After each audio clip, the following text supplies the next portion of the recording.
सनसनीखेज खबर propaganda media आपको कभी नहीं दिखाएगा। आप स्क्रीन पे देखिए, आपको पता चल जाएगा ट्रंप ने बच्चों पर लगाई जाने वाली वैक्सीन को लात मार के देश से बाहर निकाल दिया।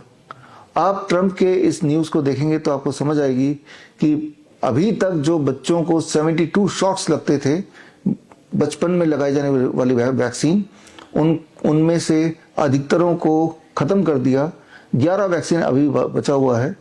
एक्चुअली ट्रंप जब प्रेसिडेंट बनने वाले थे तभी उन्होंने बोल दिया था कि उन्हें लगता है कि ये जो वैक्सीन है इसके खेल की वजह से ही बच्चों में ऑटिज्म आ रहा है और उनका एक सबसे बड़ा काम रहेगा कि इन वैक्सीन को खत्म करना। इन वैक्सीन को खत्म करने के लिए सबसे पहले तो उन्होंने WHO को लात मार के देश से बाहर निकाला, ये खबर आपको पता ही होगी। और उसके बाद 22 सितंबर को उन्होंने एक बड़ा प्रेस कॉन्फ्रेंस करके ऐलान कर दिया और साफ साफ बता दिया कि जो बच्चे वैक्सीन नहीं लगाते उनमें कभी भी ऑटिज्म नहीं होता और जिनमें ऑटिज्म होता है वो वही बच्चे हैं जो वैक्सीन लगाते हैं और वैक्सीन की वजह से ही ऑटिज्म होता है। उन्होंने क्लियरली बताया कि अमेरिका में कई सारे स्टेट्स ऐसे हैं, कई सारे शहर ऐसे हैं जहां पे हर 12 में से एक लड़के को ऑटिज्म है। इतनी भयानक तरीके से ऑटिज्म अमेरिका में फैल चुका है और जल्द ही उन्हें कोई ना कोई कदम उठाना पड़ेगा। अल्टीमेटली 5 जनवरी 2026 को उन्होंने अनाउंस कर दिया और CDC का लिंक आप देखिए, इस लिंक में जाएंगे तो आपको पता चलेगा कि ये वाकई में सच है। यानी कि आज के टाइम पे US के बच्चों को 72 जैब्स या शॉट्स की जगह सिर्फ 11 वैक्सीन लगने वाली हैं और आप देखेंगे कि आने वाले दिनों में ये वैक्सीन भी पूरी तरह US से खत्म होने वाला है। इस चीज से आपको ये समझ आ रहा होगा कि ये जो वैक्सीन का खेल है इसी की वजह से आज हमारे देश में बात करें या दुनिया में बात करें, बच्चे बेहद बीमार हैं। गौर से देखेंगे हमारे देश की हालत तो आप पाएंगे कि हर आज की तारीख में हर दूसरे बच्चे को डेंटल प्रॉब्लम है, हर तीसरा बच्चा चश्मा पहना हुआ दिखेगा, हर चौथे बच्चे को भयंकर तरह से इंटेस्टाइनल डिसऑर्डर है, हर 10 में से एक बच्चे को ADHD है, attention deficit hyper activity disorder, हर 12 में से एक बच्चे को अस्थमा की दिक्कत है या रेस्पिरेटरी डिस्ट्रेस है, हर 100 में से एक बच्चे को ऑटिज्म है, हर 500 में से एक बच्चे को सेरेब्रल पाल्सी है, हर 1000 में से एक बच्चे को डायबिटीज टाइप 1 है। अगर आप कैलकुलेशन कर लें, मैथमेटिक्स लगा लें तो आप पाएंगे कि लगभग हर बच्चा बुरी तरह से किसी न किसी रूप से बीमार है। आज से अगर 30 साल 40 साल पुरानी बात करें या हम अपने जमाने की बात करें, उस वक्त ये सारी बीमारियों के नाम और निशान नहीं थे। उस वक्त ऑटिज्म नाम की कोई चीज नहीं थी। उस वक्त ADHD, सेरेब्रल पाल्सी ये सब होते ही नहीं थे। लेकिन जैसे जैसे हमारे देश में भी वैक्सीन की संख्या, बच्चों में लगाने वाली वैक्सीन की संख्या बढ़ती गई, वैसे वैसे ये बीमारियों की तादाद बढ़ती चली गई। आज की तारीख में जैसे मैंने बताया हमारे देश में हर 100 बच्चे को ऑटिज्म है, हर 10वें बच्चे को ADHD है। मतलब ये कि 50 लाख ऑटिज्म के पेशेंट हमारे देश में हैं और करीब 2 से 3 करोड़ ADHD के पेशेंट्स हैं। तो उनका जो सबसे बड़ा कारण है बच्चों में लगाई जाने वाली वैक्सीन। और हमेशा हमारा देश US को फॉलो करते रहा है एज फार एज जो मेडिकल से जुड़े हुए डिसीजंस के लिए। क्या अब देश फॉलो करेगा? अब शायद नहीं फॉलो करेगा, क्योंकि अब हमारा देश ये मेडिकल इंडस्ट्री, वैक्सीन इंडस्ट्री का पूरी तरह गुलाम हो चुका है। और इसीलिए आज की तारीख में भी हमारे देश में एक बच्चे को 30 से 40 वैक्सीन तो लगाए ही जा रहे हैं और हालत तो आप देख रहे गंभीर होती जा रही है। जो बात मैंने आज बताई है कोई पहली बार नहीं बताई, याद कीजिए। 30 नवंबर राजीव दीक्षित जयंती के दिन 2025 यानी कि 2 महीने पहले ही मैंने ये किताब रिलीज की थी, ऑटिज्म से आज़ादी, और इस किताब में सारी बातें लिख दी थी और ट्रंप ने क्या किया, क्या करने वाले हैं और देश दुनिया में किस प्रकार भयंकर रूप से वैक्सीन के खेल की वजह से ये सारा बच्चों में जो एक महामारी आ रही है, बच्चों की महामारी बोल सकते हैं, उसका मेन कारण वैक्सीन और सारे सबूत इसमें दिए ही हैं। और अगर आप में से किसी को ये लगता है कि ये सारा वैक्सीन जो है इनसे बच्चों को लाभ मिला है, आपको लाभ मिला है, तो लाभ मिला है ऐसा आपको बताया जा रहा है, लेकिन क्या ऐसा कोई सबूत कभी किसी ने कभी दिया है?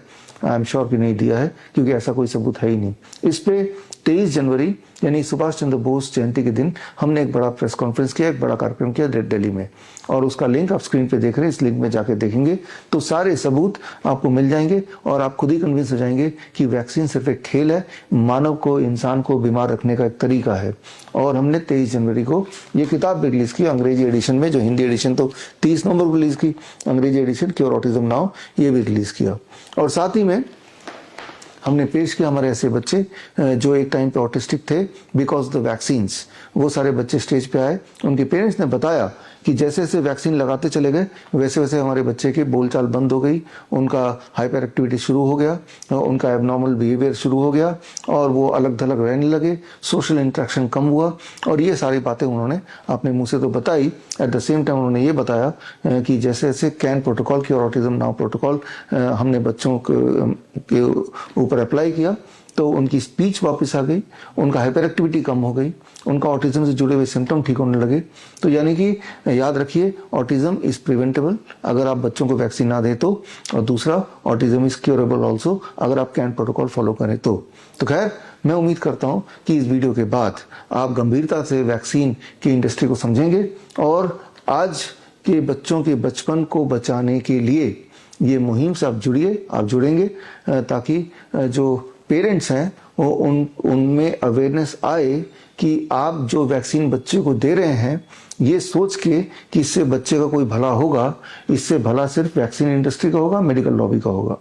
जो बातें मैंने आपको बताई हैं इनके सारे के सारे सबूत इस किताब में दिए हुए हैं। ये किताब को पढ़ना चाहिए और जो लोग ये किताब पढ़ना नहीं चाहते तो स्क्रीन पे दिए हुए लिंक में जाके 23 जनवरी का मेरा जो प्रेस कॉन्फ्रेंस है उसे देखिए, उसमें सारे सबूत हैं। यही सारे सबूत लेके आप उन डॉक्टरों के पास जरूर जाइए जिन्होंने रिकमेंड किया बच्चों को वैक्सीन देने के लिए, और उनसे आप पूछिए कि आप बोल रहे हैं कि बच्चों को वैक्सीन देना चाहिए। अलग अलग वैक्सीन जो बच्चों को दिए जाते हैं बच्चे के पैदा होते ही, चाहे वो MMR हो, चाहे वो BCG हो, चाहे वो पोलियो हो, क्या इन वैक्सीन से बच्चे को या किसी को भी किसी रूप में कोई फायदा हुआ है, हो सकता है, ऐसा कोई सबूत है? सबूत है तो वो दिखाएं। जाहिर सी बात है वो नाराज हो जाएंगे, वो आपसे बातचीत बोलना बंद कर देंगे, लेकिन सबूत नहीं दिखाएंगे क्योंकि सबूत इस धरातल में है ही नहीं।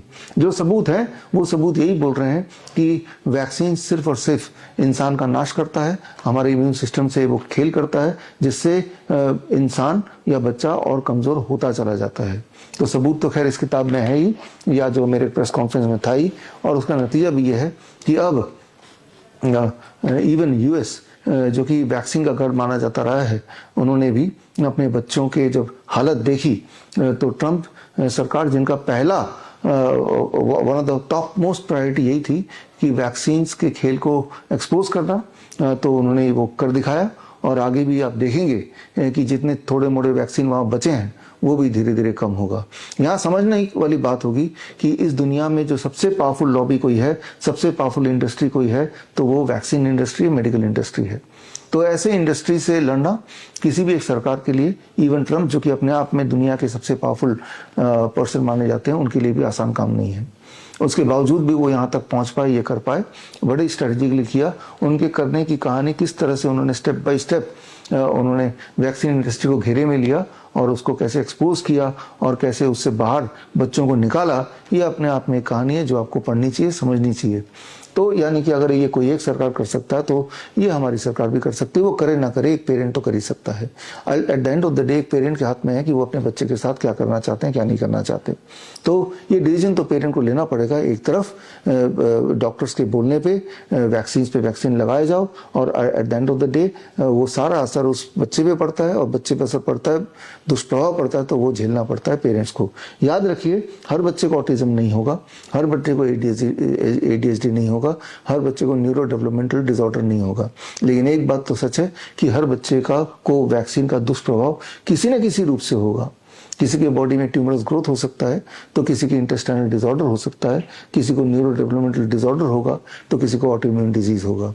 कुछ ना कुछ तो किसी न किसी रूप में बच्चे में उसका असर या उसका जो बुरा असर वो दिखेगा ही दिखेगा। तो खैर आप हमारे इस कैन मुहिम से जुड़िए, can cure autism now protocol से, ताकि हमारे देश में जो ADHD और ऑटिज्म वाले बच्चे हैं उनको हम कोई रिलीफ दे पाएं। और अगर आपके आसपास भी ऐसे कोई बच्चे हैं तो सिर्फ उनको इतना करना है कि उनको हमसे जुड़ना है। हमसे जुड़ने के लिए स्क्रीन पे दिया हुआ लिंक है, इस लिंक में जाके एक फॉर्म भरेंगे तो हमारी जो ऑटिज्म की स्पेशल डॉक्टरों की टीम है उनसे संपर्क में आएगी, और आने के बाद उन बच्चों को घर से आना नहीं है हमारे पास, उन बच्चों को घर पे रहते हुए घर के सामान से ही बच्चों का लाइफस्टाइल को चेंज करना है। और हमने ये देखा है कि बच्चे जब ये कैन प्रोटोकॉल अपनाते हैं, जो सुबह से लेकर शाम तक का एक पैटर्न होता है, एक टाइम टेबल होता है। सुबह ग्राउंडिंग करना, धूप में जाने से लेके, नीम के पाउडर को पीने से लेके, पानी में घोल के, कुछ प्रोबायोटिक ड्रिंक्स हैं जो घर पे ही बनाने होते हैं, और कुछ चीज़ों को छोड़ना होता है जैसे dairy product, animal food, fast food या गेहूं। जब ये बच्चे करते हैं तो हर दिन बच्चे में पॉजिटिव डेवलपमेंट आता है, क्लियर कट डेवलपमेंट आता है। और कुछ दिनों में काफ़ी बच्चे तो इतना ठीक हो जाते हैं या पूरा ही ठीक हो जाते हैं कि वो नॉर्मल स्कूल में नॉर्मल बच्चों की तरह जाने लगते हैं। तो इस मुहिम में आप जुड़िए। इस मुहिम में जुड़ने से आपकी वजह से, हमारी वजह से एक परिवार पूरी तरह से मेन स्ट्रीम में आ सकता है, एक बच्चे का जीवन मेन स्ट्रीम में आ सकता है। अदरवाइज ये बोल दिया गया था कि बच्चे जो हैं जीवन भर अपने पेरेंट्स पे या किसी न किसी पे निर्भर रहेंगे, तो उस ट्रैप से वो बाहर निकल सकते हैं। तो मैं उम्मीद करता हूं कि इस वीडियो के बाद आप जुड़ेंगे। जुड़ने के लिए सिर्फ इतना ही करना है, या तो ये किताब पढ़िए या स्क्रीन पे दिया हुआ जो लिंक है उस लिंक में जाके उस वीडियो को देखिए, और साथ ही में आपके आसपास देखिए ऐसे बच्चे जो एबनॉर्मल दिखते हैं, न्यूरो डेवलपमेंटल डिसऑर्डर के पेशेंट दिखते हैं, उनके पेरेंट्स को हम तक कनेक्ट कीजिए। याद रखिए, हमारा जो ऑटिज्म का मुहिम है ये पूरी तरह से मुफ्त है। इस मुहिम में जुड़ने के बाद 1 महीने तक हम व्हाट्सएप ग्रुप के माध्यम से बच्चे को मॉनिटर करते हैं, डेली हर दिन मॉनिटर करते हैं, कई बार 24 घंटे मॉनिटर करते हैं। और मॉनिटर करके बच्चों के पेरेंट्स को हम ट्रेनिंग देते हैं, क्या करना है, कैसे करना है, क्यों करना है, कितने टाइम तक करना है, और उसके जो रिजल्ट्स हैं उनको भी कलेक्ट करते हैं। इस किताब में ऐसे ही 1001 बच्चों के ऑब्जर्वेशन स्टडी दिया हुआ है, और उस स्टडी को आप देखेंगे तो आप पाएंगे कि वाकई में ऑटिज्म और ADHD क्यूरेबल है, ठीक हो सकते हैं। वो सारे सबूत इसमें डाले हैं।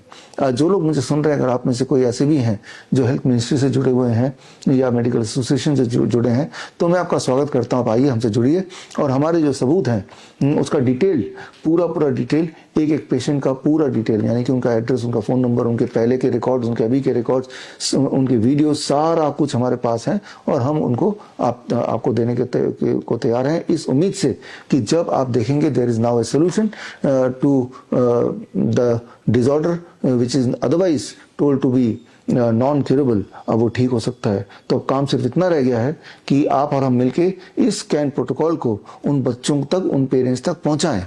और मेरा और मेरे छोटी सी टीम के लिए इतने बच्चों तक पहुंचना, लाखों करोड़ों बच्चों तक पहुंचना पॉसिबल नहीं। हम तो कुछ हजार बच्चों तक पहुंच पाए हैं, लेकिन जाहिर सी बात है आप भी अगर इसमें जुड़ जाएंगे तो हम कुछ और एडिशनल बच्चों तक पहुंच सकते हैं। अगर आप हमारे डॉक्टर्स की तरह certified autism and ADHD reversal expert बनना चाहते हैं, तो स्क्रीन पे दिए हुए लिंक में जाके आप हमारा CAAR, that is certification in autism and ADHD reversal 1 month online programme join कर सकते हैं। और उसके बाद इंडिपेंडेंटली जिस तरह से हम बच्चों को ठीक कर रहे हैं, आप भी ठीक कर सकते हैं। तो इस मुहिम से जुड़िए, क्यों ना हम एक बच्चे को इस ट्रैप से बाहर निकाल के एक मेन स्ट्रीम में, नॉर्मल स्ट्रीम में लेके आ जाएं। All the best, thank you, जय हिंद।